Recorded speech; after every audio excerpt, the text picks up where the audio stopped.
বিসমিল্লাহির রহমানির রহিম। পরম করুণাময় আল্লাহ তাআলার নামে স্মরণ করে শুরু করতে যাচ্ছি। আজকে সাইজির একটি গানের কিঞ্চিত মাত্র একটি অংশ নিয়ে আমরা আলোচনা করব। আশা করি সবাই মনোযোগ দিয়ে শুনবেন, সাথে আমার চ্যানেলটি সাবস্ক্রাইব করবেন, পাশে থাকবেন, লাইক দিবেন, শেয়ার করবেন। আলহামদুলিল্লাহ, সকলের জয় হোক। আসুন আমরা বিষয়টা জানি। বিষয়টা হলো, গোপনে যে বেশ্যার ভাত খায় তাতে ধর্মের কি আসে যায়। এই বিষয়টা কি বোঝানো হয়েছে আসুন আমরা একটু বুঝি। গোপনে যে বেশ্যার ভাত খায়, এটা ওই দৌলদিয়ার বেশ্যার কথা বলা হয়নি, এটা কোনো নারীকে বেশ্যা বলা হয়নি যে তাদের বাড়িতে ভাত খাইলো তাতে ধর্মের কোনো ক্ষতি হলো না। এখানে এই বিষয়গুলো তুলে ধরা হয়নি।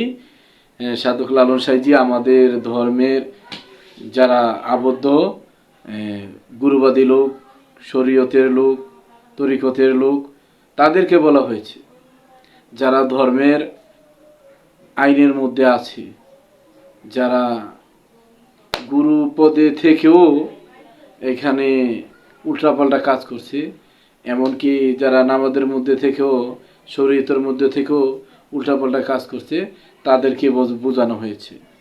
আসুন কি বোঝানো হলো সাইজির বাবর্থে আমরা একটু জানি। গোপনে যিনি বেশ্যার ভাত খায়।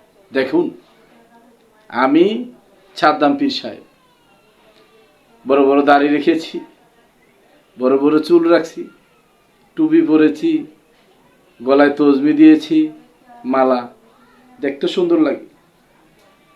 হাতে তসবির দানা নিয়ে আটি সর্বক্ষণ, বিসমিল্লাহ বিসমিল্লাহ বিসমিল্লাহ বিসমিল্লাহ। সেই মুমিন, আলহামদুলিল্লাহ, কঠিন মুমিন, খুব ফরেজগার ব্যক্তি, 5 ওয়াক্ত নামাজ পড়ে, আবার ফিরসাব মানুষ। কিন্তু সে আমাদের মাঝে এসে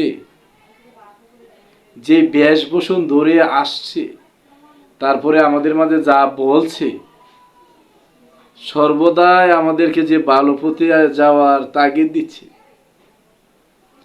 মিথ্যা বলবেন না, হারাম খাবেন না, পরের সম্পদ নষ্ট করবেন না, নিজের করে নেবেন না, কোনো নারীর দিকে খারাপ দৃষ্টিতে চাবেন না, মিথ্যা কথা বলে টাকা কামাবেন না, ছলনা করে অর্থ কামাবেন না, অনেক যত নেগেটিভ কাজ, এগুলা থেকে আমাদেরকে বিরত থাকতে বলছে। কিন্তু যিনি বলছে তাহার ভিতরেই এই সমস্যাগুলো বেশি। ওই জেমস একটি গান বলেছে যে আকাম কুকাম করলাম বলে আমায় দিল জেলে, জেলে গিয়ে দেখি আকাম কুকাম চলে। সাইজি এই ধরনের ব্যক্তিদেরকে বোঝানো হয়েছে, তারা উপরে ধার্মিক কিন্তু তলে তলে সুদ খাচ্ছে, হারাম খাচ্ছে, মানুষকে ঠকাচ্ছে, মানুষকে অত্যাচার করছে, ক্ষমতার গরম দেখাচ্ছে। এই ধরনের মানুষকে আল্লাহ কাফের বলছে, আবু জাহেল বলছে, মুনাফিক বলছে। তারা কিন্তু তাদের যে ভাব চরিত্র, সে তো টুপি পরা আছে, দাড়ি রাখা আছে, বড় চুল রাখা আছে, তসবি আছে, হাতে 1 2 3 4 গন্তি আছে, আল্লাহর নাম জপতেছে, সে তো ধার্মিক লোক। কিন্তু তার ভিতরেরগত চরিত্র, তার ভিতরগত চরিত্র এতটাই জঘন্য, যা আপনি যখন জানতে পারবেন আপনি টাসকি লেগে যাবে। সে বলে কি আর করে কি, সে গোপনে বেশ্যার ভাত খাচ্ছে কিন্তু প্রকাশ্যে এসে সে ভালো ভালো সেজে রয়েছে। তাতে ধর্মের কার কি ঠেকা, কে তার কি বলবে? সে তো ধার্মিক মানুষ। আপনি মসজিদের কল্যাণের কথা বলে 5 লাখ টাকা আসছে, আপনি 4 লাখ টাকা খেয়ে ফেলছেন, কে কথা বলবে? পীরে উরুস করার কথা বলে লাখ লাখ টাকা পাচ্ছে, এখান থেকে কিছু ভেঙে তামার টাকায় মেরে বাড়ি সম্পদ করে ফেলছে, কে বলবে? এই যে ধর্মের সেজেছ যেই সাজ, করিও সেই কাজ, নয়তো পাবে লাজ বিচারের সময়। তো বিচার যেদিন হবে সেদিন না আমি লাজ পাবো। এখন আমি যা মন চায় তা করে যাই না, সাবধান হয়ে যান। কৃত কর্মের ফল চলমান চলমান অবস্থায় আপনাকে ভোগ করতে হবে। নিজেকে এত বেড়া ভেবেন না। উপরে উপরে পিরসাব, ভিতরে হলো অভিশাপ, পাপের বরা। উপরে উপরে অলিগিরি দেখাচ্ছেন, মানুষের ক্ষতি করে যাচ্ছেন। উপরে উপরে মাওলানাগিরি দেখাচ্ছেন, ফরেজগার ইমাম সাহেব, তলে তলে আপনি দালালি খাচ্ছেন, হারাম খাচ্ছেন, এই যত বাজে কাজ করছেন। আমাদের দেশে এখনো এমনও কিছু সন্ত্রাসী আছে যারা ফরেজগার, দেখতে তাদেরকে মাওলানা দেখা যায়, যেমন বাংলা বইয়ের মতো খুব চল্লিশ চালুট মানুষ।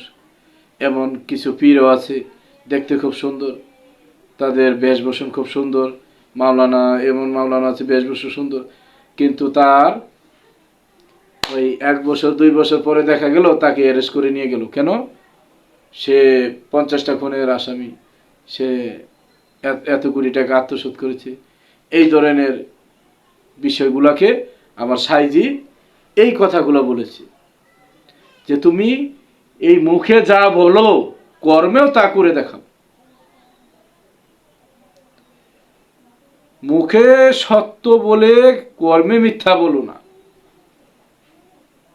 আসো, মানুষের কল্যাণে নিজেকে উৎসর্গ করো। আল্লাহকে ভালোবাসার কথা আল্লাহ একবারে বলেনি, আমার নবীও বলেনি যে তোমরা এই বান্দাগণ, এই মানুষ বান্দাগণ তোমরা আমাকে ভালোবাসো, এই উম্মতগণ তোমরা আমাকে ভালোবাসো। আল্লাহ কি বলেছেন? তোমরা আমার নবীকে ভালোবাসো। নবী কি বলেছেন? না না না না, তোমরা আমার উম্মতকে ভালোবাসো। প্রত্যেকটা সৃষ্টিকে ভালোবাসুন, তাহলে আল্লাহ খুশি। কেননা এই মানুষের ভিতরেই সৃষ্টিকর্তার বসবাস, সৃষ্টির মাঝেই স্রষ্টা বিদ্যমান। আশা করি আমি আমার ক্ষুদ্র জ্ঞান দিয়ে আলোচনা করলাম, ভুলভ্রান্তি হতে পারে, আমাকে ক্ষমার দৃষ্টিতে দেখবেন। আমার চ্যানেলটি সাবস্ক্রাইব করবেন, পাশে থাকবেন। জয় গুরু। সকল সৃষ্টির কল্যাণ হোক, সকল মানবতার কল্যাণ হোক। জয় জয় জয় গুরু।